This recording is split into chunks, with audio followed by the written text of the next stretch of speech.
আমাদের চোখের সামনে একটা ফ্রেম, সেই ফ্রেমে রাম আছেন, লক্ষ্মণ আছেন, সীতা আছেন। এই প্রথম রাম দেখলাম যার পাশে সীতা নেই, যার পাশে লক্ষ্মণ নেই। একেবারে সেই রামের দোকানের মতো রাম, যেখানে রামের জন্য আলাদা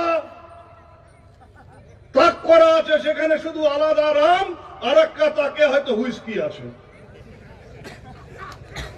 রামকে, রামের সর্বনাশ করছে এরা। আমি রামকে কোনোদিনও ভগবান বলে মনে করিনি, এটা আমার ব্যাপার।